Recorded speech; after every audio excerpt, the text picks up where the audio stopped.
আজকে বাসায় আলু ভাজি করা হচ্ছে শুটকি দিয়ে। মাশাআল্লাহ, দেখেন খুব সুন্দর কালার, ফ্লেভারও আসছে মাশাআল্লাহ। আসসালামু আলাইকুম। আর একটা ছোট্ট রেসিপি নিয়ে চলে আসলাম। আজকে আলু ভাজি করা হবে শুটকি দিয়ে। এই শুটকিটা হলো মলায়া শুটকি।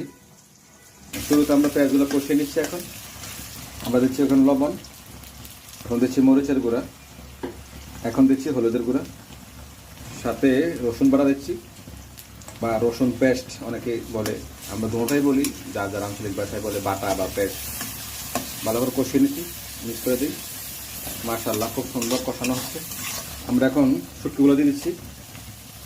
শুটকিগুলো ভালো করে কষিয়ে নিচ্ছি।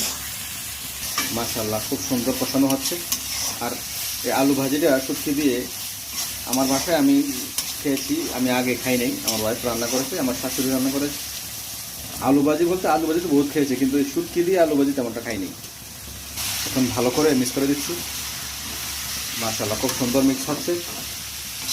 এবার আমরা কিছুক্ষণের জন্য ঢাকনা দিয়ে রেখে দেবো। মাশাআল্লাহ মাশাআল্লাহ, খুব সুন্দর কষানো হচ্ছে। দেখেন, আসলে হালকা আছে কষাতে হয়, তাহলে আলুটাও সিদ্ধ হবে সুন্দর আর নিচে লাগবে না তেমনটা। আর আমার কাছে অনেক ভালো লাগে, খুব ফ্লেভারও সুন্দর আসতেছে। মাশাআল্লাহ, যাই হোক, আমাদের মোটামুটি আজকে শুটকি দিয়ে আলু ভাজি হয়ে গেছে। আমরা এখন উঠিয়ে নেবো ইনশাআল্লাহ। এখন আমরা ধনিয়া পাতা দিয়ে উঠিয়ে নেবো ইনশাআল্লাহ। মাশাআল্লাহ, ভালো করে মিক্স করে দিয়ে উঠিয়ে নেব। দেখেন কি সুন্দর কালার, ফ্লেভারও বহুত সুন্দর আসছে। আর শীতের সময় অবশ্যই ধনিয়া পাতা খাবেন। এই সুযোগ, যদি মুখে কোনো ঘাটা হয়ে থাকলে আপনার গায়ের জন্য অনেক উপকার কিন্তু।